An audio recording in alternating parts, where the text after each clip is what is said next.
The whole outcome of a season can hinge on a single moment you will never actually see, the snapshot, the specific block where a protocol quietly froze its record of the chain and decided who counted and who did not. You can farm honestly for months, use a product the right way, keep clean wallets, and still miss the drop entirely if you misread what that one moment measured and when it happened. The snapshot is the hidden exam in airdrop farming, and almost everyone studies hard for it without ever asking the more important question, which is when the test was actually set. I run real proxy and cloud phone farms for a living, and I treat airdrop farming as operations rather than a lottery, which means I think about the snapshot the way I think about any deadline that already passed before I heard about it. None of this is financial advice, none of it predicts a token or a price, and nothing here promises you a drop of any kind. It is simply the part of the mechanism people understand the least. The timing of measurement, and getting it straight quietly changes how you spend every hour before a token exists. What a snapshot actually is. Start with what a snapshot really is, stripped of the mystery around it. It is a single point in time, almost always tied to a specific block, at which the protocol reads the state of the chain and writes down what it sees. Balances, activity, positions, whatever the team decided matters, all recorded exactly as they stood at that block. Everything that happens after that block is simply invisible to that particular measurement. The chain keeps moving, but the photograph has already been taken, and no amount of activity in the following days can appear in a picture that was captured before you acted. Why the moment is usually secret. The first thing that trips people is that the exact block is usually not announced ahead of time, and for sound reasons. A team that publishes the precise instant it will measure is inviting everyone to stage a performance for the camera and then walk away the second after it clicks. So most projects either take the snapshot quietly and reveal it only afterward, or they measure a long window rather than a single instant. The honest posture that follows from this is simple. Assume the measurement could happen at any time, or assume it already has, and never build your farming around a date you merely think you know. Retroactive by nature. This is why so many of the meaningful drops are retroactive, rewarding history that was already complete by the time you first heard the token was coming. When a project announces a distribution and you rush to qualify, you are very often looking at a window that closed weeks or even months earlier. Your record is either already in that history or it is not, and there is no way to reach back and insert activity into a past that has already been read.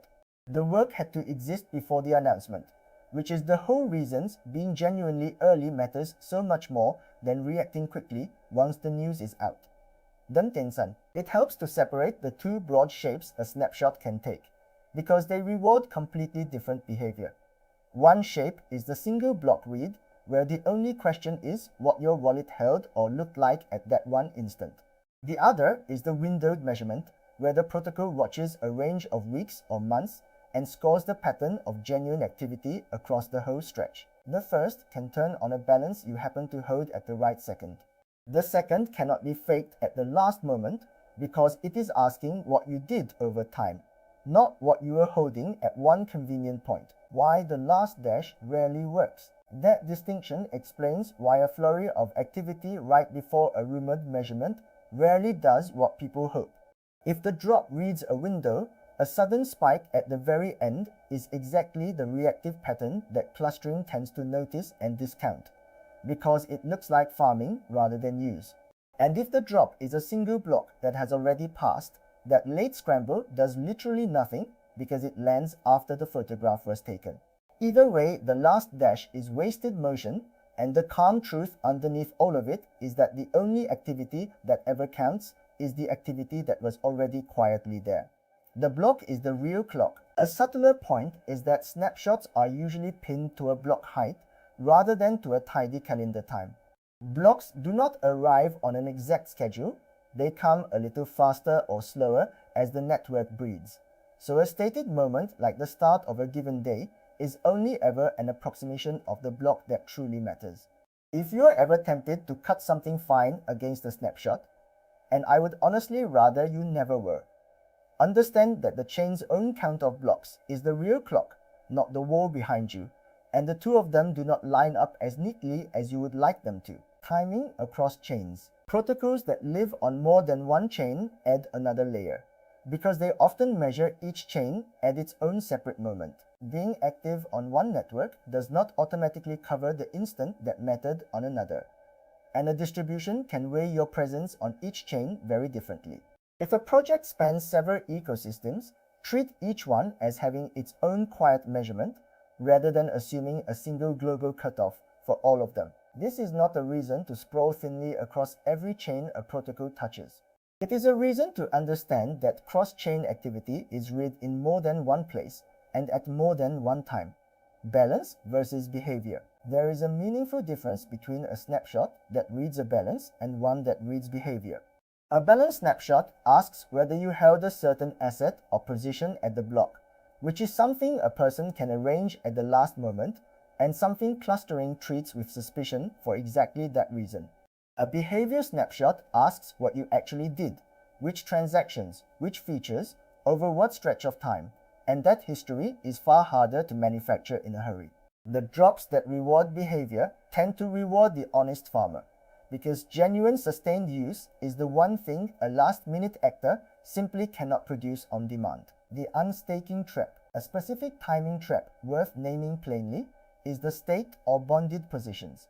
If a protocol measures whether your assets were staked, delegated, or providing liquidity at the block, then unstaking a day early for convenience can quietly drop you out of a window you genuinely earned.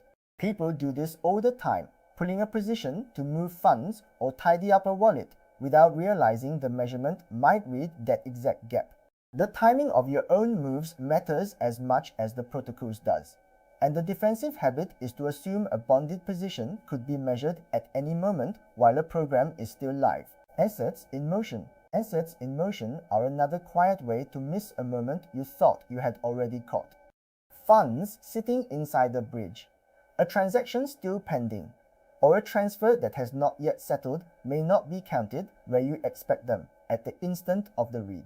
Settlement timing and snapshot timing are two entirely different clocks, and value that is between places at the block can simply fail to register on either side of the move. If a position needs to be somewhere specific to count, it needs to have finished arriving before the measurement, not merely to have been sent off in its general direction. Many snapshots, one seasons, many modern programs do not take a single snapshot at all. They take many, spread across a whole seasons. Point systems in particular sample your activity repeatedly over months, so the reward flows to consistency across many reads rather than to a single heroic day. This is genuinely good news for the honest farmer, because it means the winning strategy and the honest strategy turn out to be the same one. Show up, use the thing in a real way, keep doing it, and you are captured favorably by whatever samples happen to land, without ever needing to know the exact moment any individual one was taken. Why chasing the date fails? All of this is why chasing the exact snapshot block is the wrong game to play. People burn real energy hunting a leaked moment, trading rumors about when the camera will click, and even when they guess correctly, the activity they stage around that single instant is thin and reads as obvious. A farm built to peak on one predicted block is a farm designed to look like farming. The far stronger position is to be continuously real, so that whenever a measurement happens, announced or silent, single block or long window, it simply catches you in the middle of ordinary honest use. What actually protects you? What actually protects you is activity that would look identical, whether the snapshot was taken yesterday or is taken next month. That is the test I hold my own farming to every single time. If my usage of a protocol only makes sense as an attempt to qualify, then no clever timing will rescue it, because the pattern gives itself away under the clustering that defends these distributions. But if my usage makes sense as genuine use, as something I would do even with no token waiting at the end, then the timing of the measurement stops being a threat at all, because there is no wrong moment to be caught behaving like a real user. Keep an honest record. The practical habit that ties all of this together is keeping your own honest record of when you did what on each protocol. Not a fancy system, just a plain note of the activity and roughly when it happened, wallet by wallet. Then when a token is finally announced and its window comes to light, you can look back and see whether you were plausibly inside it, rather than squinting at a calendar and guessing. That same record also tells you when to stop, because a protocol you have not genuinely touched in months was never going to have caught you in any snapshot worth having anyway. The honest reframe. So the reframe I would leave you with is this. The snapshot is not a trap to outsmart. It is a plain reminder that this whole activity is scored on history you cannot rewrite after the fact. You are not sprinting toward a deadline. You are building a past quietly and in advance that some future measurement will one day read. Treat every honest hour as a deposit into a record you cannot edit later. And the question of exactly when the photograph gets taken stops mattering, because you have already made sure there is no moment at which it could catch you being anything other than real.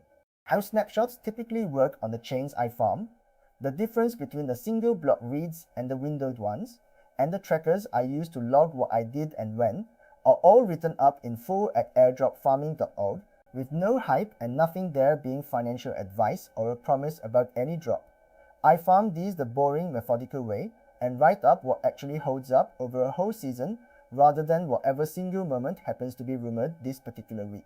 Subscribe if you want the operator view of this, timing understood rather than gamed, and the honest caveats left in every single time. Next time, we take one protocol through a full season and watch how repeated sampling rewards steady, genuine use far more reliably than any attempt to guess the one moment the record was finally frozen.